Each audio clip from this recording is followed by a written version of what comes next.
Iniciar a gravação aqui para não esquecer. Bom, a gente falou de alguns fatores que afetam o vasodilatar, né? Agora eu vou mostrar um pouco da resposta da pressão arterial aos exercícios. A gente já até comentou um pouquinho mais sobre isso. Eu vou apresentar algumas alterações da pressão arterial relacionada ao exercício de força, tá? Exercício de força é lá, por exemplo, a musculação. Então, quando a gente olha para os exercícios relacionados ao exercício de força, a musculação, crossfit ou qualquer outro exercício que você trabalhe contra uma resistência, algumas variáveis é importante a gente ter uma noção de como que isso influencia na resposta da pressão arterial. Então, um dos primeiros fatores que tem grande impacto na pressão arterial durante o exercício é a intensidade do exercício. Então, aqui está mostrando o efeito do exercício de força, realizando 10 repetições de rosca bíceps, que é aquele exercício lá de flexionar o cotovelo segurando um halter, em diferentes intensidades. Numa situação de repouso, no exercício leve, exercício moderado e exercício intenso. Então, aqui a gente tem a resposta da pressão arterial para diferentes intensidades. No repouso, a gente já comentou que a pressão arterial fica em torno de 120 milímetros de mercúrio. No exercício leve, a gente tem um aumento da pressão arterial e esse aumento é em torno de 16%. No exercício de intensidade moderada, esse aumento é em torno de 22%. E no exercício intenso, esse aumento é de 34%. Então, o que essa imagem está querendo nos mostrar? Que a resposta da pressão arterial durante esse exercício de musculação vai depender muito da intensidade, ou seja, da carga. Quanto maior a carga que você está erguendo, maior vai ser a pressão arterial, tá?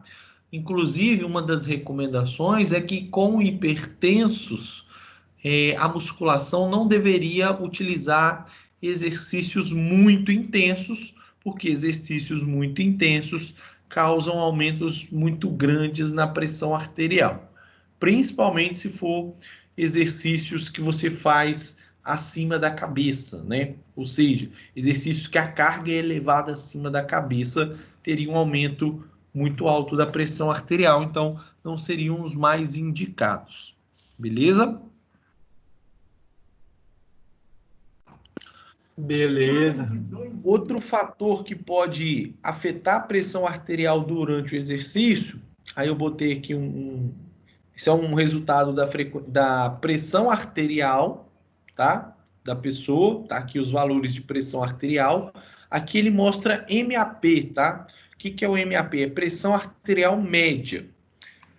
A pressão arterial média, ela é uma relação da pressão arterial sistólica mais a diastólica. Então, a média não é bem exatamente uma média perfeita, mas é uma média do reflexo da pressão arterial sistólica mais diastólica. E aqui mostra, então, como que é o comportamento dessa pressão arterial durante o exercício no leg press. E aqui ele mostra o número de repetições executadas. E aí, olha só que legal como é que acontece. Aqui ele está fazendo o exercício leg press, utilizando uma alta carga, em torno de 95% da força máxima, então é um exercício pesado. E aqui mostra a resposta da pressão arterial a cada repetição. 1, 2, 3, 4, até mais ou menos a 10ª repetição. Então, a primeira coisa que a gente observa que há uma tendência de aumento da pressão arterial conforme o número de repetições vai aumentando, tá? Vocês conseguem enxergar isso daqui, ó? Se a gente pensar na primeira repetição, a pressão chegou a 250 milímetros de mercúrio na primeira repetição. E próximo da última repetição, nona, décima, a pressão arterial foi para 350 milímetros de mercúrio. Ou seja, saiu de 25 para 35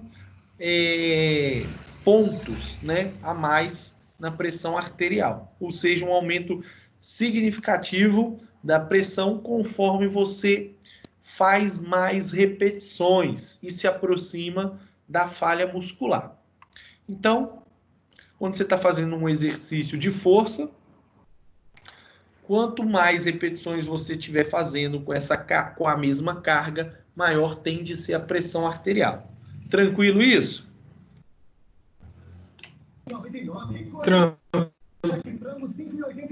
E aqui embaixo ele está mostrando a resposta da frequência cardíaca, quantidade de vezes que o coração bate. A gente percebe também que há uma tendência de aumentar a frequência cardíaca conforme aumenta o número de repetições. Eu queria só chamar um detalhe para essa imagem, que é o seguinte, ó, se vocês acompanharem e prestarem bem atenção, aqui está mostrando o número de repetições. E aí, olha só que interessante, ó, você tem um aumento da pressão arterial, em seguida uma redução da pressão arterial. Por que vocês acham que tem esse aumento e essa redução da pressão arterial? Lembrando que quando você realiza uma repetição, isso significa que você tem uma fase concêntrica do exercício e uma fase excêntrica do exercício. Todo mundo sabe o que é isso? Quer dizer, fase concêntrica e excêntrica do exercício? Sim. O que seria a fase concêntrica e excêntrica do exercício? A fase concêntrica de contração, no caso, encurtação muscular, excêntrica no caso, botar estiramento, que é alongamento. Isso, muscular. Perfeito. Então a gente tem uma fase que o músculo está contraindo, né? Então quando o músculo contrai, que é o quadríceps aqui, você está erguendo o peso, né? Está empurrando o peso. E quando ele está na fase excêntrica, que é voltando, né? O músculo é alongado, você tem uma fase excêntrica. Será que esses aumentos e diminuição da pressão arterial tem a ver com essa fase concêntrica e excêntrica? Sim. Tem a ver com a fase concêntrica e excêntrica. Por quê? Na fase concêntrica, músculo contraindo e encurtando, o que ele vai fazer em relação aos vasos? Ele vai comprimir ou dilatar os vasos quando o músculo contrai? Comprimir os vasos. E aí a gente vê, ó, fase concêntrica do exercício, você tem uma maior resistência vascular periférica e aumento da pressão arterial. E na fase excêntrica, uma redução dessa pressão arterial. Então esse é o comportamento da pressão arterial. E esses aumentos estão muito relacionados à fase concêntrica e essas quedas da pressão arterial durante as repetições a fase excêntrica, tá? Então, só para vocês terem uma ideia de como que é essas respostas da pressão arterial nessas fases concêntrica e excêntrica. Beleza? Beleza.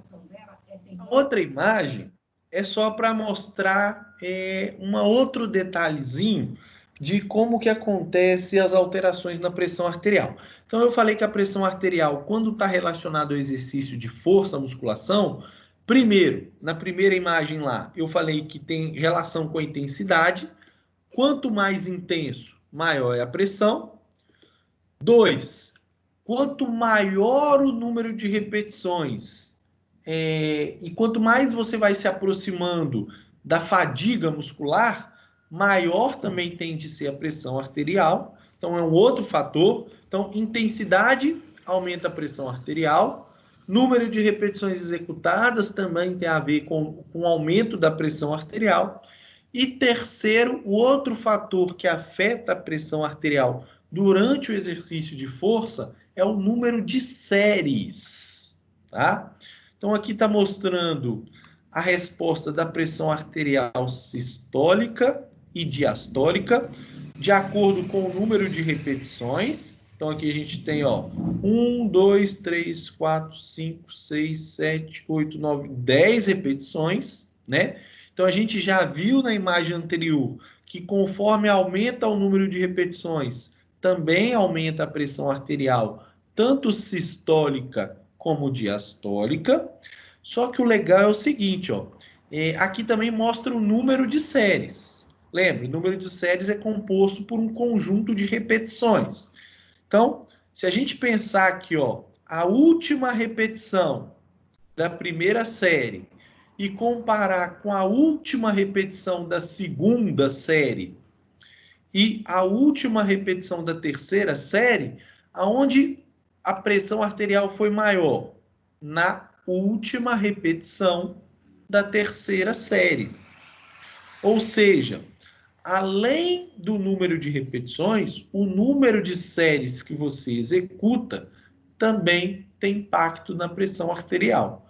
Percebam que da primeira para a segunda série, embora a pressão caia, né, quando você inicia a série de novo, a primeira repetição da segunda série, a pressão na primeira repetição da segunda série é maior do que a pressão na primeira repetição da primeira série. Ou seja, a gente percebe claramente que há um aumento, uma tendência de aumento da pressão arterial, conforme o número de séries vai aumentando. 1, 2 ou 3. Tá claro isso para vocês? Sim.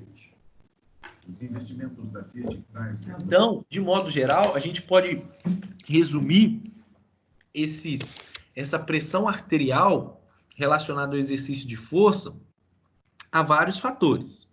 Então, intensidade contribui para aumentar a pressão arterial, número de repetições contribui para aumentar a pressão arterial, número de séries, quanto mais séries você faz, maior tende a ser a pressão arterial, principalmente nas últimas repetições, e também o tipo de contração, concêntrica ou excêntrica, tá?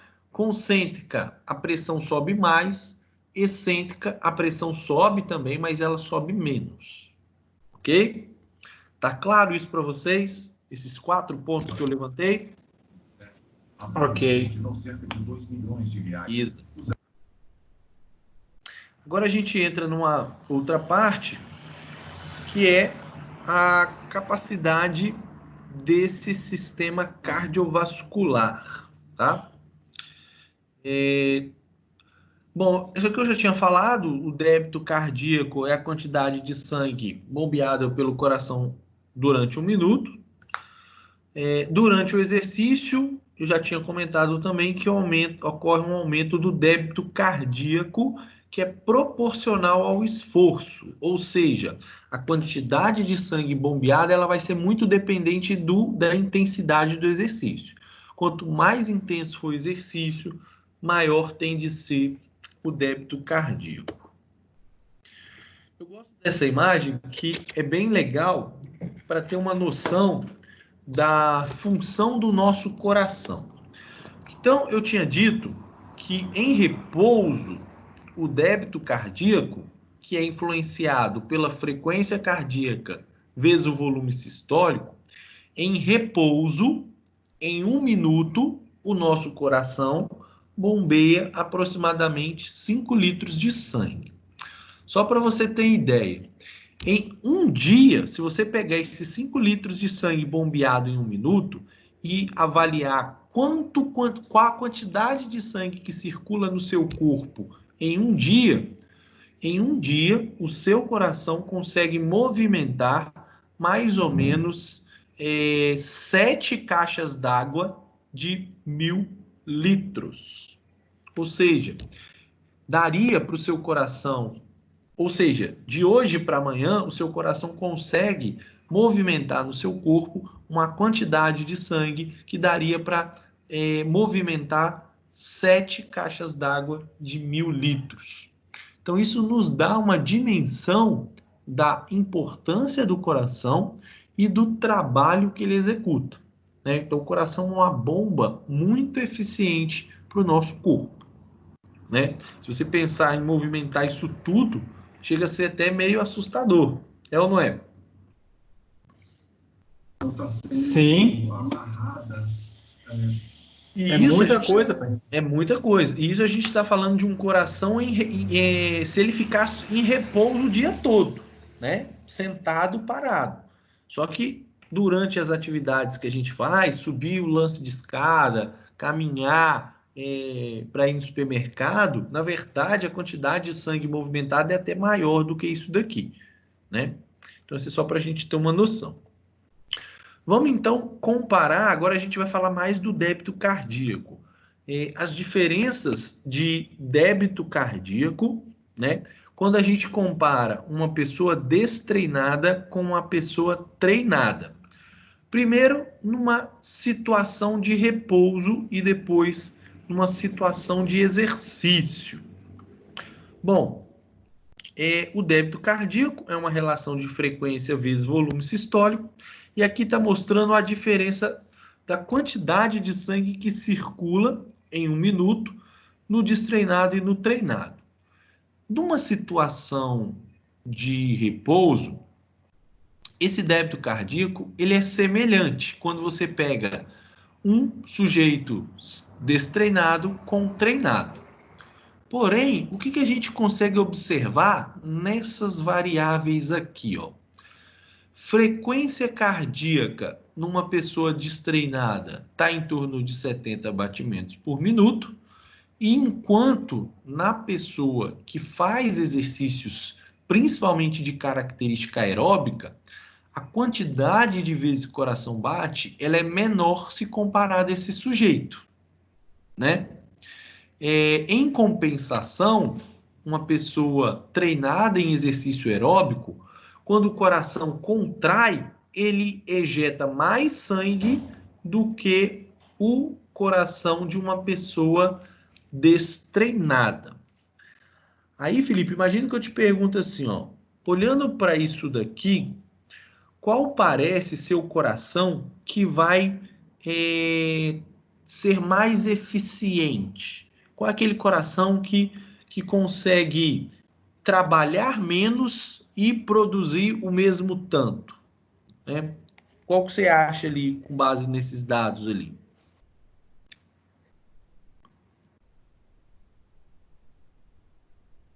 Pessoa do Rio de Janeiro. Calma aí, deixa eu analisar. Ela vai trabalhar a mesma. Ou você acha que vai coração que vai ser mais eficiente, vai gastar menos energia? Aquele que bater mais ou aquele que bater menos? Que bater menos. Que bater menos. Então, uma pessoa que Sim. faz exercícios aeróbicos, coração bate menos, e isso significa que ele gasta menos energia. Porém, se você pensar na quantidade de sangue que circula, é igual, né? Mas ele é um coração mais eficiente. Por que ele é mais eficiente? Porque a cada vez que ele bate, ele bombeia mais sangue do que o coração dessa pessoa destreinada. Ou seja, quanto mais sangue você ejeta em uma única batida, significa que você também está sendo mais eficiente. Concorda comigo? Sim. Então, essa é uma resposta que difere uma pessoa que é treinado em corridas, por exemplo. Eles costumam ter uma frequência cardíaca menor do que uma pessoa destreinada, uma frequência cardíaca no repouso, né? Então, se você medir sua frequência cardíaca em repouso, a tendência é que pessoas bem treinadas em exercícios aeróbicos tenham uma menor frequência cardíaca. Mas isso aqui a gente está falando de uma situação em repouso. E quando você submete essa pessoa a um exercício máximo? Ou seja, você põe essa pessoa na esteira e aí você vai aumentando a velocidade da esteira até ela atingir o máximo do desempenho dela. O que acontece com essas variáveis? Frequência cardíaca, volume sistólico e débito cardíaco. Quando a gente compara para a frequência cardíaca, se você tem duas pessoas de idade semelhante, a tendência é que a frequência cardíaca seja semelhante. Ou seja, a quantidade de vezes que o coração consegue bater no exercício máximo, no máximo de esforço, ela é semelhante. Porém, o volume sistólico é diferente. Ou seja, o treinado tem um maior volume sistólico do que o destreinado. Ou seja, o coração da pessoa treinada continua ainda a ser mais eficiente, tá? E você tem uma diferença no débito cardíaco, ou seja, a quantidade de sangue que circula no treinado é maior do que o destreinado. Por que o débito cardíaco é diferente nesse exercício? O que explica esse aumento do débito cardíaco? Frequência cardíaca ou volume sistólico? O volume sistólico. O volume sistólico. Portanto, o sujeito treinado ele vai ter um débito cardíaco maior, principalmente por conta do volume sistólico. Ou seja, o coração é mais eficiente, bombeia mais sangue. Será que isso tem a ver com o desempenho? Será que bombear mais sangue possa ter um efeito positivo sobre o desempenho em exercício aeróbico?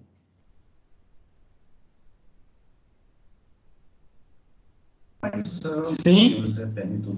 Por que você consegue fazer essa relação? Repete aí de novo.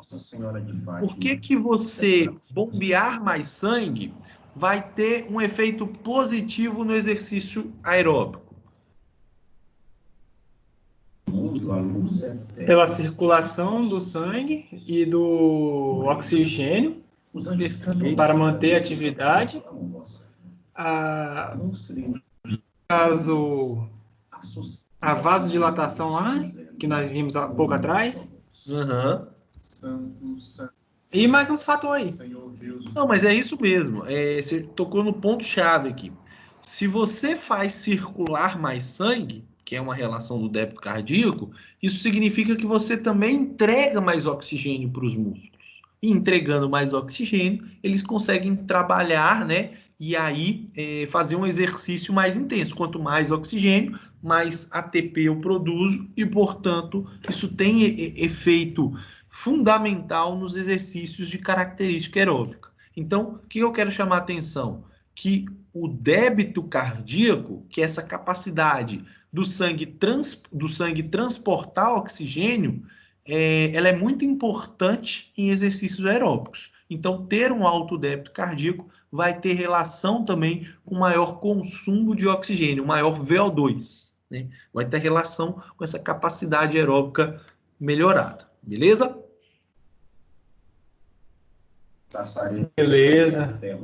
Agora vamos entender só por que esse volume sistólico é melhor, né? Porque eu disse assim que o coração do treinado ele é mais eficiente, ele impulsiona mais sangue.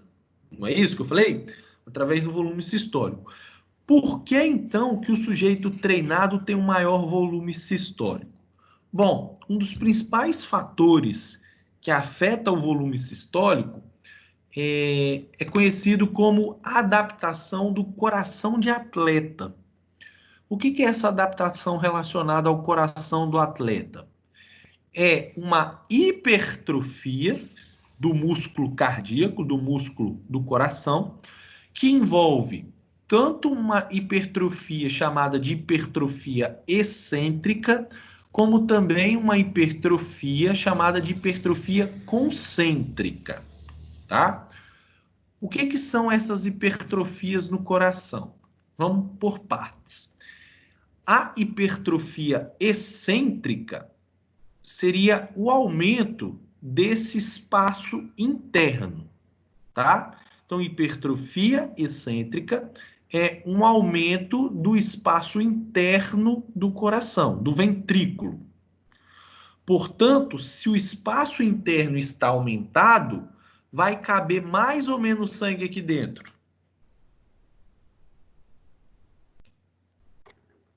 Mais sangue. E se o balão está mais cheio, ele impulsiona mais sangue, não é isso? Sim. Que é aquilo que a gente estava falando lá no início. Ou seja, essa hipertrofia excêntrica, ela permite com que você tenha um maior volume diastólico final, ou seja, tem mais sangue no ventrículo, e quando ele faz o processo de sístole, você tem uma maior ejeção de sangue pelas artérias, ou seja, maior volume sistólico de ejeção, né? Então, o volume sistólico de ejeção do coração dessa pessoa treinada em exercícios aeróbicos tem relação com essa hipertrofia excêntrica, maior espaço interno da cavidade ventricular. A outra hipertrofia que pode acontecer no coração do atleta, embora menos significativa, é a hipertrofia concêntrica. O que seria hipertrofia concêntrica? Um espessamento da parede do coração. Ou seja, o músculo aumenta a sua espessura, ele fica mais espesso. Músculo mais espesso significa que ele tem mais proteínas contráteis e, portanto, ele gera mais força. Músculos mais fortes também contribuem com o volume sistólico. Por quê? Contraindo mais forte, ele também tem um aumento desse volume sistólico. Então, assim, de modo geral, se a gente for pensar nas adaptações que o músculo cardíaco sofre relacionado ao exercício, principalmente de característica aeróbica, e que contribui com o aumento do volume sistólico, o que contribui principalmente com o volume sistólico nos atletas, em relação às adaptações que acontecem no coração? Principalmente hipertrofia excêntrica, ou seja, você tem um aumento dessa cavidade interna. E, em segundo papel, menos importante, mas ainda assim importante, é o espessamento desse coração, que contribui com que ele faça mais força na contração. Beleza isso?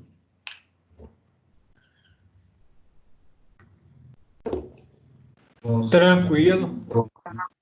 Beleza. Aí, só para completar, existe algumas doenças cardíacas que você pode ter uma hipertrofia no coração, onde essa hipertrofia concêntrica, ela é muito grande e muitas vezes você tem ausência disso daqui. Ou seja, o coração hipertrofia, ele aumenta de tamanho, só que ele aumenta de tamanho, mas esse espaço interno, ele é reduzido. Por que ele é reduzido? Porque a parede fica muito espessa e a cavidade interna não aumenta de tamanho. Por exemplo, pessoas que são hipertensas, eles têm maior probabilidade de desenvolver problemas cardíacos. Por quê? Imagina o seguinte, ó, o papel do coração não é bombear o sangue contra as artérias? Não é isso? Se, por acaso, no hipertenso, ele tem uma maior resistência arterial, vascular periférica, ou seja, o coração ele tem que fazer mais força para impulsionar o sangue pelas artérias. Por quê? Porque as artérias estão comprimidas, de modo geral. E aí, o que acontece em relação ao coração? O coração ele começa a fazer muita força. E aí, ele aumenta a espessura dessa parede, e esse aumento da espessura, ele vem crescendo no sentido interno do ventrículo. Ou seja, ele vem, à medida que ele aumenta a espessura, ele diminui automaticamente essa cavidade interna. Se a cavidade interna é reduzida, quando o coração se enche de sangue, ele se enche menos, porque o espaço interno que cabe o sangue ali, ele foi reduzido. Então, se o volume diastólico final é menor, ou seja, se a quantidade de sangue no coração foi reduzido, quando ele contrai, ele também vai ejetar menos sangue. Então, isso é só um exemplo de como que essas hipertrofias elas podem ser benéficas ou maléficas. Tá? Vai depender dos fatores que levaram a essa hipertrofia. Para ser positivo no coração, você tem que principalmente ter um aumento do espaço interno, que é a chamada hipertrofia excêntrica. Beleza? Beleza. Então aqui é um resumo geral disso tudo que eu falei para vocês, ó. O débito cardíaco, que é essa quantidade de sangue bombeada, ele é dependente da frequência cardíaca, quantidade de vezes o coração bate, e do volume sistólico, que é aquela quantidade de sangue que sai numa única batida. Frequência cardíaca, ela é modulada tanto pelo sistema nervoso parasimpático como simpático. O simpático acelera a frequência cardíaca e o parasimpático reduz a frequência cardíaca. E o volume sistólico, ele é influenciado por vários fatores. O volume sistólico é influenciado pelo sistema nervoso simpático. Então, o sistema nervoso simpático mais ativo aumenta o volume sistólico. O volume sistólico é influenciado pela força com que o coração contrai, e isso tem a ver com o espessamento da parede do coração. O coração mais forte empurra, contrai com mais força e, portanto, ejeta mais sangue. Tem a ver com a pressão arterial média, né? O volume sistólico vai estar influenciado pela pressão arterial média, e também o volume diastólico final. Lembrando que o volume diastólico final é a capacidade de enchimento desse coração. Quanto mais ele enche, mais ele empurra sangue. Então, são alguns fatores que influenciam o débito cardíaco. E aí, para finalizar, isso é só um resumo, então, de tudo que acontece sobre as alterações cardiovasculares relacionadas ao exercício. Obviamente, vai depender do tipo de exercício, mas quando a gente fala em exercícios aeróbicos, eu vou resumir nos próximos slides, é bem rápido agora, o que acontece com o volume sistólico, débito cardíaco, frequência cardíaca, pressão arterial. Esses aqui eu já falei, vou até aproveitar para perguntar para vocês. Então, se eu fosse falar do exercício aeróbico, quando você faz um exercício aeróbico, o que acontece com o volume sistólico que a gente viu? Aumenta, diminui ou se mantém? Aumenta. Aumenta. Débito cardíaco, o que acontece? Aumenta, diminui ou se mantém?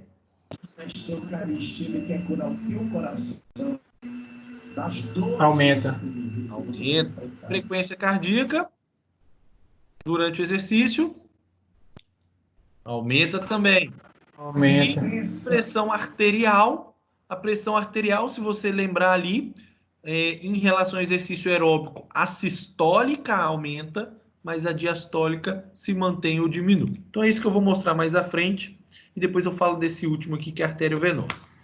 Então aqui é só um resumo de tudo isso que a gente viu, tá?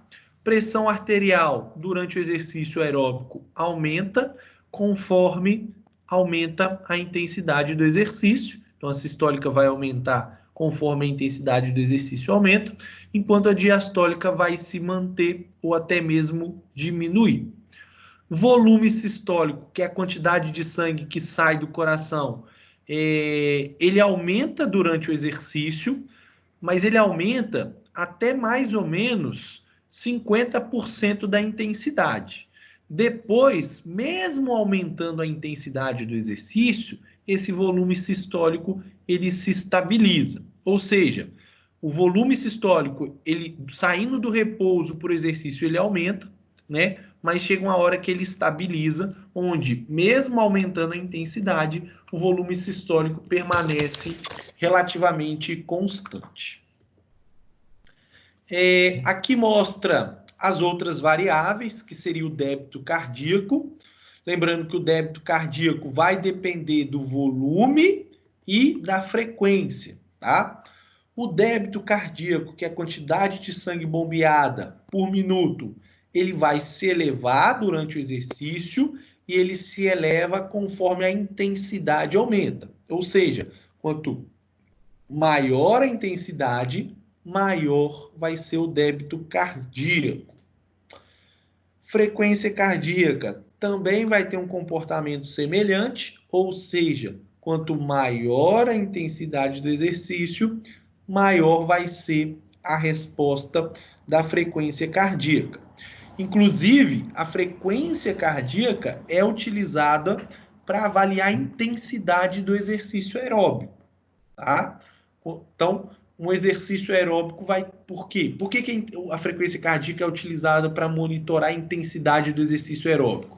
Porque quanto maior a intensidade do exercício, maior é a resposta da frequência cardíaca.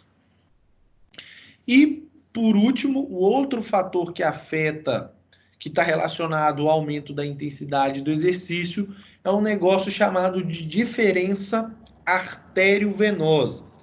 Só para resumir o que seria essa diferença de artério-venosa, é a diferença de oxigênio que tem na artéria pela quantidade de oxigênio que tem na veia. Por quê? Lembra, o sangue chega pelas artérias para os músculos.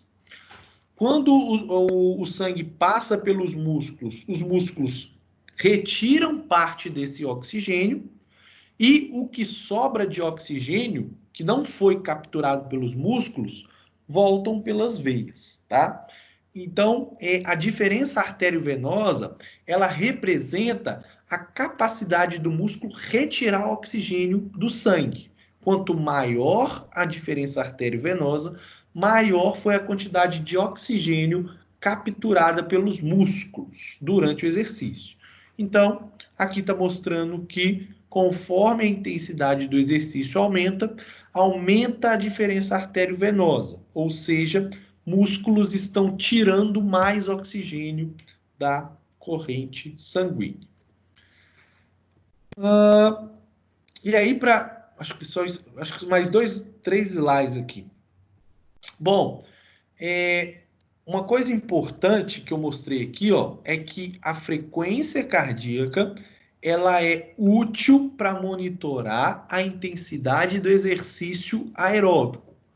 Porém, quando a gente fala de exercício de força, musculação, a frequência cardíaca não serve para monitorar a intensidade do exercício. Por que que ela não serve? Porque quando você está trabalhando próximo da sua força máxima, uma repetição máxima, a frequência cardíaca ela é baixa. Porém, quando você está trabalhando com apenas 50% da sua força, a frequência cardíaca costuma apresentar valores maiores em intensidades baixas do que em intensidades altas.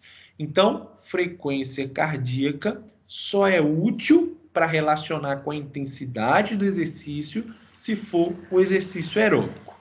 Para o exercício de força, isso não tem relação. Beleza? Beleza. E aí, agora esse é o último. Para resumir, além de você ter alteração na quantidade de sangue que o coração bombeia, você também tem uma modificação na distribuição de sangue pelo corpo durante o exercício, que é o que vai falar esse slide aqui. Em repouso, quando você está aí sentado, dos 5 litros de sangue que o coração bombeia, 20% do sangue bombeado vai para os músculos, tá? Então, apenas 20% dos 5 litros. O que daria alguma coisa em torno de 1 litro, se eu não me engano, né? Em torno de 1 litro de sangue daqueles 5 circulando iriam para os músculos.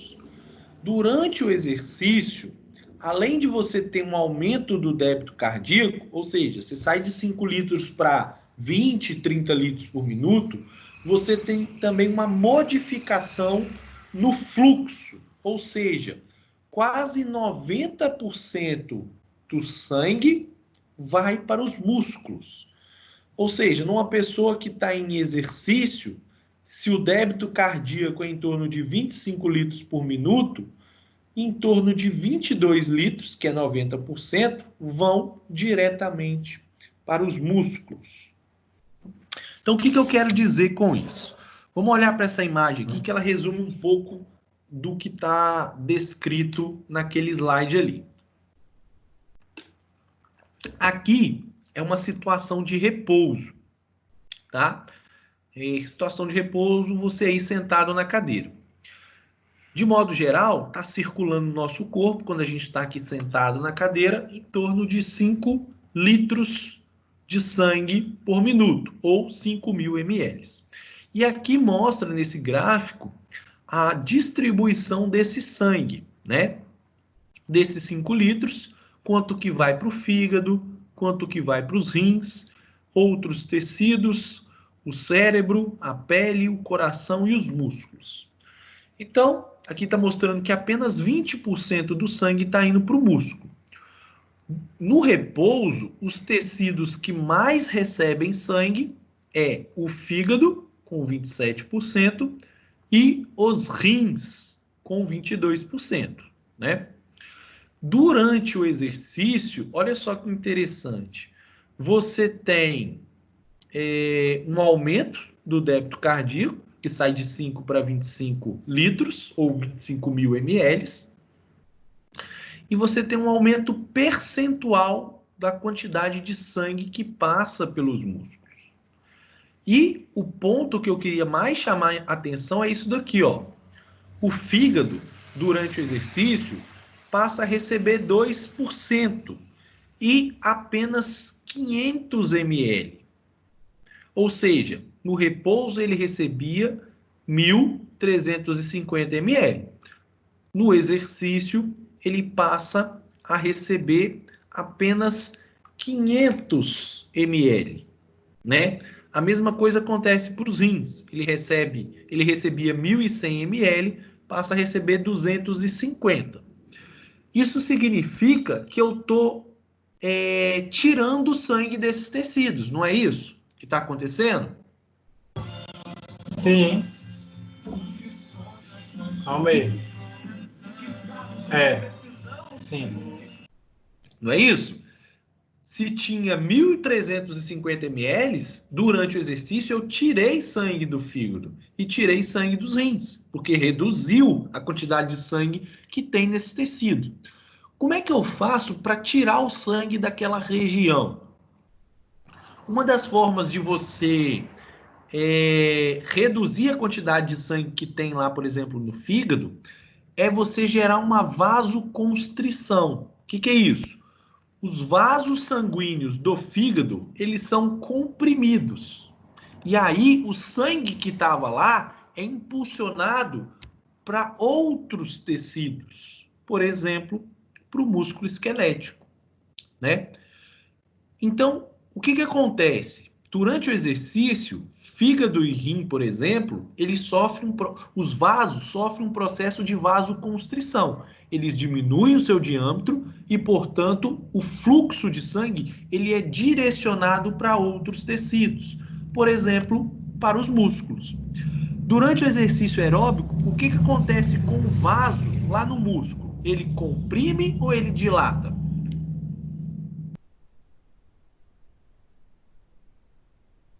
No músculo ele comprime. Ele comprime? No exercício. No exercício? Se eu comprimir os vasos do músculo, será que ele não vai ter uma dificuldade maior de receber sangue? Sim, na contração. Agora na... Ah, perfeito. Na contração, né, você tem uma tendência a ele comprimir, só que na fase de relaxamento, a tendência é o vaso, de modo geral, ele dilatar muito. Principalmente por aqueles metabólitos que eu falei, né?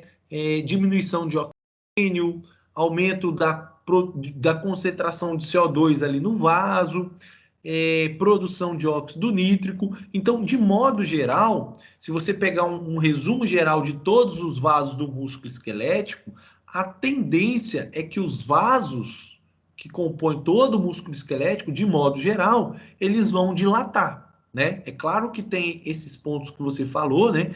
Que durante a contração a tendência é ele comprimir e na fase excêntrica ele relaxar, mas se a gente pegar um estado geral que resume essas fases concêntricas e excêntricas do músculo, os vasos do músculo eles vão estar dilatados. Ou seja, você vai ter capilares abertos. Lembra que eu mostrei lá dos esfíncteres abertos? Sim. Então, a quantidade de sangue no músculo ela vai estar muito maior, porque esses vasos vão estar dilatados, os esfíncteres lá dos capilares abertos, e aí isso tudo faz com que mais sangue circule pelo músculo. Então, são vários fatores que estão relacionados ao exercício. Você tem vasoconstrição em alguns tecidos e vasodilatação em outros, para modificar para onde esse sangue vai. Eu preciso de mais sangue no músculo, porque durante o exercício ele precisa de um fornecimento maior de oxigênio. Beleza? Beleza. Obrigado, Jesus. Essa figura aqui, ela resume tudo que a gente falou um pouquinho hoje. Então, débito cardíaco, que é aquela quantidade de sangue bombeada, é dependente desses dois fatores, frequência e volume sistólico.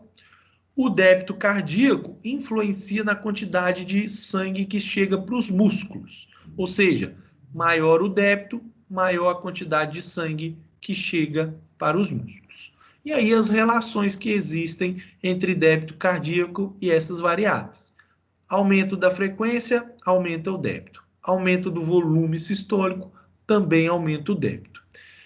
Esses fatores são influenciados pelo sistema nervoso simpático, né? Então, sistema nervoso simpático aumenta a frequência cardíaca e também contribui com o aumento do volume sistólico. Volume sistólico é dependente também do retorno venoso, ou seja, quanto mais sangue chega no coração, mais sangue entra nele antes de iniciar a sístole. Então, aumentar o retorno venoso, quantidade de sangue que volta para o coração, acaba contribuindo para aumentar o volume sistólico. E esse retorno venoso está relacionado a uma respiração mais profunda, né? Essa respiração mais profunda também contribui para chegar mais sangue para o coração.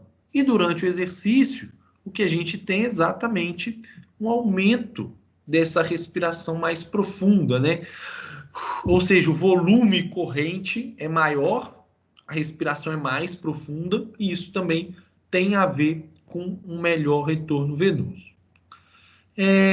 Fluxo do sangue para os músculos está relacionado à vasodilatação dos vasos relacionados ao músculo e também vasoconstrição dos vasos relacionados a outros tecidos, igual a gente viu lá, fígado e rins. Então, no fígado e no rim, a vasoconstrição impulsiona o sangue para os músculos e nos músculos, a vasodilatação permite com que o fluxo de sangue no músculo esteja aumentado, né? Então, isso aqui resume, de modo geral, essas relações de débito cardíaco, frequência cardíaca e vasodilatação, vasoconstrição. Beleza? Beleza. Acho que o que eu tinha para falar era isso, né? Eu acho que os pontos mais importantes dessa aula, se fosse resumir, é ter uma noção geral do que é o débito cardíaco, o que é o volume sistólico e frequência cardíaca, tá? Como essas variáveis, frequência e volume sistólico, afetam o débito cardíaco, né? Tanto na situação de repouso como no exercício. Então, a gente discutiu, por exemplo, que os atletas que fazem atividades aeróbicas têm um maior volume sistólico, portanto, um coração mais eficiente, né? E esse aumento do volume sistólico está relacionado àquelas alterações que acontecem no coração, né? Que eu falei lá de hipertrofia concêntrica e excêntrica. E também essas relações de pressão arterial com exercício, né? Primeiro, como é que os 3 tipos de exercício afetam a pressão arterial? Quais 3 exercícios? Exercício aeróbico, exercício isométrico e exercício de força, né? A gente viu que cada um desses causa diferentes respostas de pressão arterial sistólica e diastólica. E também o efeito desse exercício de força naquelas variáveis: intensidade, número de repetições, número de séries e fase concêntrica e excêntrica muscular, tá? Então, acho que fosse fazer um resumo do que eu falei, são esses pontos, os pontos chaves aí.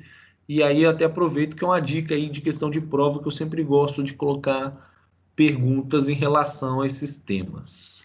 Felipe, tranquilo então? Deu para entender, cara? Fui claro? Ficou alguma dúvida? Tranquilo. Deu para entender. Tudo que falou ficou bem claro. William tá aí ainda?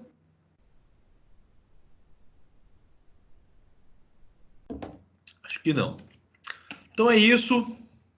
Vou finalizar aqui e até a próxima terça ou quarta-feira, beleza?